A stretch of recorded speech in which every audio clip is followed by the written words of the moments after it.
Hi guys, welcome to this Web Design Touch screencast. My name's Ian Yates, and today we're going to be taking the skeleton magazine theme we've been working on over the past couple of months to a grand finale and finally hooking it up with WordPress as a number of you requested. This is it, and it looks to all intents and purposes more or less just like our HTML static version. The difference being that this is a functional WordPress version. During the process of this, we're going to be looking at a number of things, including use of dynamic menus. We're going to be looking at widgets and sidebar areas. We'll look quickly at internationalization. We'll be looking at the loop to actually output our blog content, all kinds of things. So there's a lot to get stuck into. It's going to take more or less about 2 hours, I think, if you follow the whole thing from start to finish. And if you've never themed a WordPress theme before, then I hope this will provide you with a useful starting point. Alright, let's get into it. Okay, let's kick things off by taking a quick look at my setup. That's as good a place to start as any. I'm going to be working locally. That's the most important thing that we need to point out here. I'm not going to be working on a WordPress installation on a live web server. That's better for you because that means you won't have to watch me uploading via FTP every 5 minutes once I've saved something. Every time I save a file, it will automatically be up to date on my system on my local server. So with me working on a Mac, I'm going to be using MAMP. On a Windows machine you can use WAMP, the AMP being Apache, MySQL and PHP. It's very easy to install and set up. I'm going to point you to a few references where you can go and check that out. I won't go over the installation process myself. Chris Coy has covered it. It's on NetTuts obviously, Smashing Mag. I'll let you have all those relevant links at the bottom of the tutorial. Needless to say, you grab it. There's a free version, and within a few minutes you can literally be up and running and developing on your own machine. So that said, I'm going to show you my little MAMP window here. This is what I'm using here, and if I show you my preferences under my Apache tab, this is where I point to the folder that I'll be developing in. I'm going to be using this folder here, sites, under my user. And that's where I put my installation of WordPress. So, assuming you're all set up with, have I just stopped my Apache server for some reason? There we go. Assuming you're all set up with your WordPress installation, because I won't be going over that either, that's extremely easy. I'll point you once again to the WordPress famous 5-minute install. Assuming you've got your WordPress set up and you've got you're either on a local server or you're on your web server, then we're ready to kick off the tutorial. So this is the folder that I'll be using, and in here I have my WordPress installation, creatively called WordPress. In the content, WP content folder there in themes, that's where I'm going to be developing my magazine theme in this case. Now if you download the source files for this tutorial, you'll find amongst them a folder called magazine source. If I double click that and just open it up on the index, you'll see that for some reason that looks a bit strange. This is what you'll be familiar with because this is what we've built up until now. It's a static HTML page and it looks very much like a blog, although obviously it's not remotely dynamic because as yet we haven't hooked it up to any CMS. So that's what we're now going to do. Begin by dragging that folder into your themes. I'm going to make a copy and you can rename that if you wish. Perhaps a good idea just to avoid confusion. So that's going to be called magazine theme. That's where we're developing the theme. Now I need to open up my install of WordPress. I can do that by showing you where we are. My local server is running on port 8888 on localhost. This is optional. You can change that if you want, but it doesn't conflict with anything in my case, so that's absolutely fine. We'll leave it as that. This is the MAMP homepage, by the way. This is where you can access various bits and bobs of your server, such as your PHP MyAdmin and other things. If I type in WordPress for my WordPress installation on this local host, you'll see that this is where it is. And obviously I can go to the dashboard, and it all looks fairly familiar for anybody who's ever used WordPress.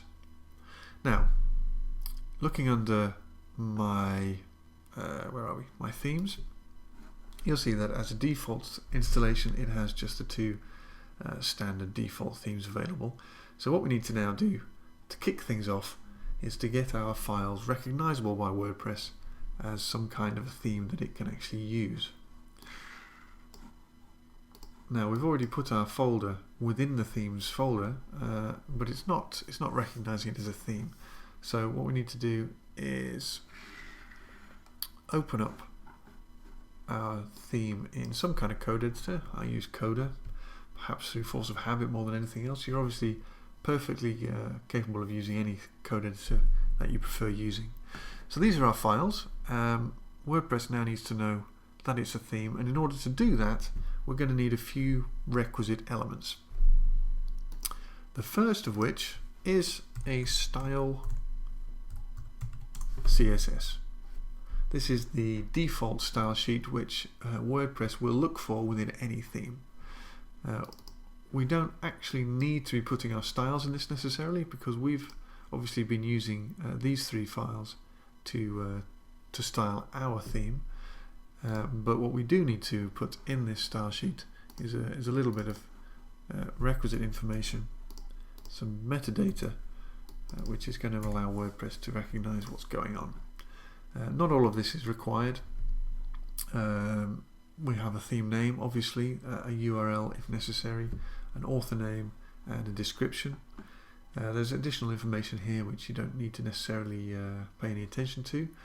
This text domain is something which is relevant once we start looking at internationalization, translating our theme, but that's something that we'll look at right at the very end. So for the time being, you can just ignore that. So if we save that, the next necessary aspect of our theme is that we rename this HTML file as PHP, because it needs to be dynamic, obviously. One last thing, not required, but nice to have. I do already have an existing thumbnail, so I'll just grab that from wherever I put it. That being here is a screenshot, a sort of thumbnail image which will be visible within the admin. This is it, 300 by 225 pixels. That's what's going to be pulled into the admin in order for us to visually recognize the theme that's available to us. So now if I refresh my theme selection page in the admin of my WordPress installation, you'll notice that we now have ourselves an available theme. So that's the first step taken. Pat on the back, I think. I'm going to activate it, and now if we have a look at the front end of our installation, we'll notice that we have absolutely destroyed everything. Something is going tragically wrong there, but that's not a problem. That was fairly expectable. Now I'm going to be using live reload, so let me just remove that. What I'm going to be doing is pointing live reload at the folder that I'm developing in, and every time I save anything, it's going to automatically refresh things in the browser, so that I don't have to be hitting refresh every 3 seconds. Once again, that's just easier for you that way. So all I need to do is drag my folder into live reload, so it recognizes the folder I'm working in, and then in my browser I just need to trigger the live reload plugin extension, and all is well. So now any changes I make to our theme will be automatically reflected in the browser. So we have a problem. Our theme doesn't look anything like it should do. And why is that? Well, that's because it's looking for our 3 style sheets which we have listed in the head. and it obviously can't find them because it's looking for those relative to the page, and they are now buried deep within the directory structure within a theme. So what we could do, let's have a look at our index.php. This is where they are. We could now make the reference to those CSS files. We could make that absolute. We could either dynamically or manually enter the actual path for those CSS files. Instead, what I'm going to do is use this style CSS, which is used as default by WordPress, in order to just import them like so.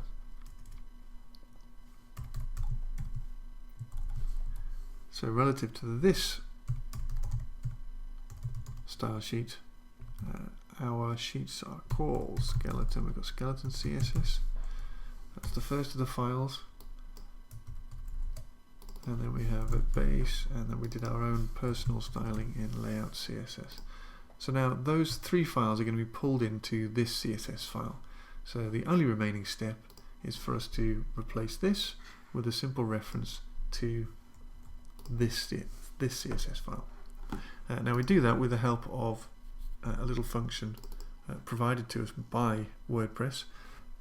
Upon any given page load, there are a ton of functions and queries that you can use supplied by the WordPress CMS. The one we're going to use right now is going to simply return the default style sheet URL for us, that being this URL here. Get style sheet URI. That's the function. If you want to learn more about it, then I will point you at the WordPress codex, and you can read about all the functions that are mentioned in this tutorial here. Here's this particular one, and it will demonstrate to you how to use it and give you various bits of information about it. So if we now look back at our theme, you'll notice it's automatically reloaded, which is promising, and that reassuringly it's pulling in all the correct CSS files. There we go. They're all being pointed to through our main style CSS here, and those three are the ones that we're familiar with from having worked on them in previous tutorials. Now let's swap out some more dynamic, some more static information for some dynamic stuff. The next function I'm going to show you is the blog info function. Again, I'll put you to the codex in order for you to find out more about it. Depending on the parameter you pass in here, you can churn out all kinds of information, including, in this case, the name of our blog. We've called it, where are we? We've called it in our admin, under the general settings, we've called it magazine. We can put whatever we like in this site description. That's something we can do as well. We can change that. The description, another meta tag. Instead of the blog info name, we can use the blog info description. By going to the codex, you can see all the various things that are available there. An additional tag we're going to enter into the title tag of our meta information is, should it be available, the WP title. So any given title of a post or of a page can now be echoed out along with the blog info name if it's available. That just helps search engines differentiate the pages and gives us a little bit more information there. So that's good. We've got our viewport tag there, that's fine. We've got our CSS pointed to, that's fine. The fav icon is not yet present because that's pointing in the wrong place. You'll notice the default MAMP fav icon in the browser tabs at the top there. So we need to point to the correct path where we'll find them. We do that using yet another WordPress supplied function. In this case, we're echoing the get template directory URI, which is going to point to the magazine theme folder here on my local host. I'll just replace all four of those with the correct path, and if I save that, pay attention up here, there we go, there's our little fav icon. So they're all now present and correct. The logo is an image in our case, but it's good to have the the source files working as they should be. So once again, I'm going to swap that out with the blog info name and use another blog info function to fill in the URL, so we get to the root of our website installation. That's present again also in the footer, I believe, somewhere. Where did I put it? Here we go. In the first column of our footer we also have the title with a link, so I'll replace those as well. And then once more, I believe, in the credits at the bottom, let's just get rid of that and place that like so. Okay, a good start. Still, if we look at our image, if we look at our theme, we'll notice a lot of the images are still not being found. These are actually going to be generated in a totally different fashion, but for the sake of presentation, to make things nice and visual, let's now just use our get template directory and replace those. So there were things like, there was the banner, or there were things in our well, we can't see those anyway because there's no JavaScript at the moment, but there's things like the banner. So if I now just do a search and replace for images and replace that with the template directory images, 14 instances of that have been corrected. So saving that, suddenly we have something that's looking a little bit more like the theme that we developed. You'll notice that the blog name is being output in all the correct places. The blindingly obvious difference is the total lack of JavaScript at the moment. So our Twitter feed and our Flickr feed, the flex slider, and of course the little responsive menu are nowhere to be seen. So that's obviously because at the bottom of our page, JavaScript, none of those paths are working. So one solution would be for me to now just alter the paths.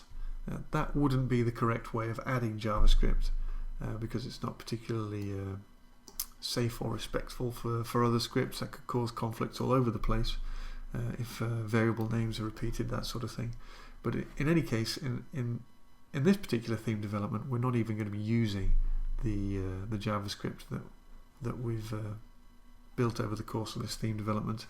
We're going to be using various plugins that are going to deal with all this for us anyway. So as it happens, in this case, we can get rid of all of our JavaScript. So we'll save that, and that will have done nothing significant.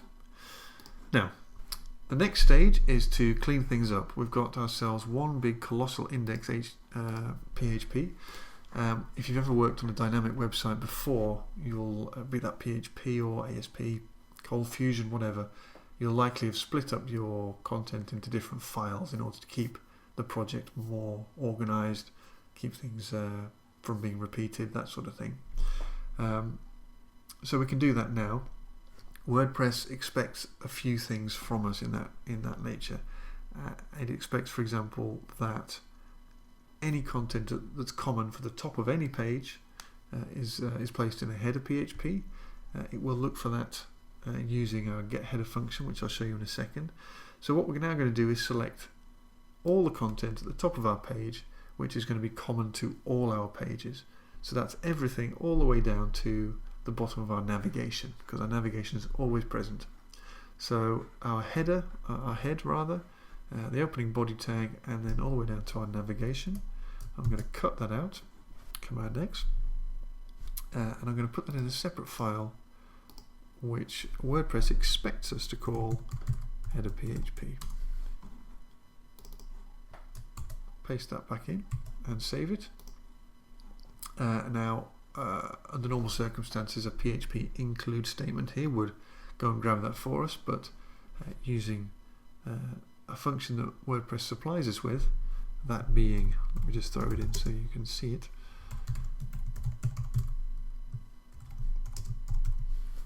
That being get header.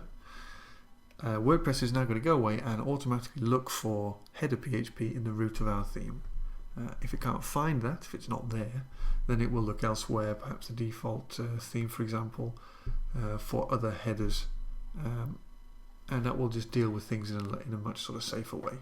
So that backs us up for a few things. Having done that, we'll save, and you'll notice absolutely no difference. It's now pulling in the header content from a separate file. It can do the same thing for the footer. So we'll go all the way down to the footer, and once again we'll grab all content that is common to the bottom of all files. So that includes the footer, all the way down to the closing body and the closing HTML. So I'm going to Command X that one as well, and as you can probably guess, the function in order to grab that looks a little bit like that.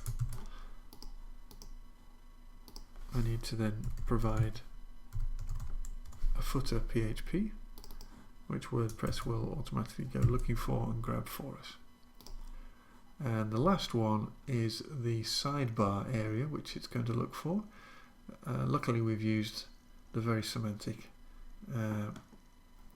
article, let's have a look here, not article, the aside, where is it?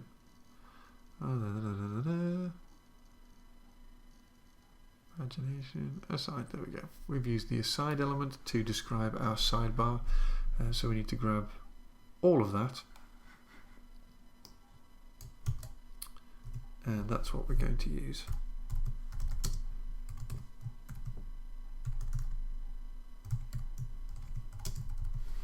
So there's our get sidebar statement,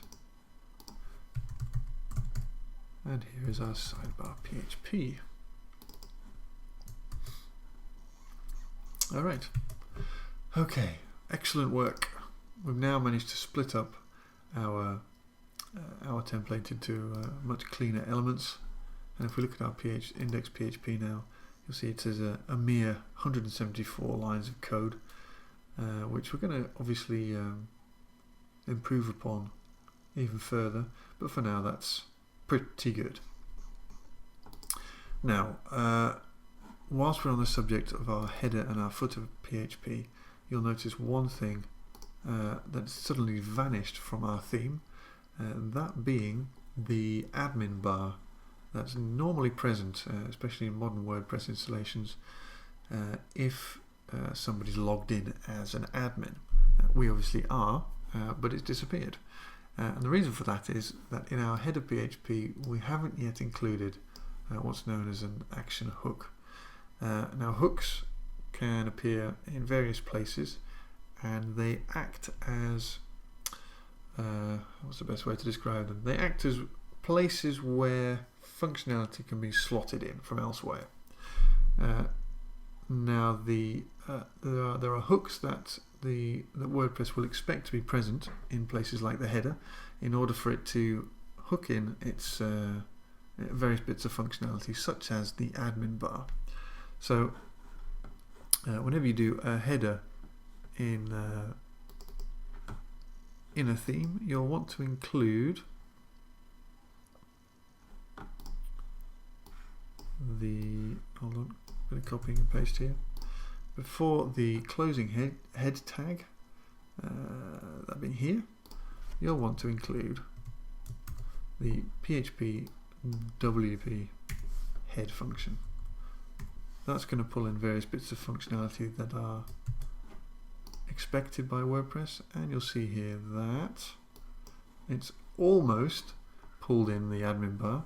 It's pulled in the styling for it anyway, giving us a bit of a space here to slot it in, but the JavaScript required in order to actually get it up and going needs to be present thanks to a similar hook in the footer. So having done that, right before the closing body tag we need a similar hook, that being WP footer. Alright, so that's pulled in the scripts and the styling, and we now have our admin present. Now that's important for other things, not just the this admin bar here, but plugins and all sorts of things. We'll expect to be able to use those hooks in order to introduce scripts and styling to your theme. So let's take a look at the codex again, and if we have a look for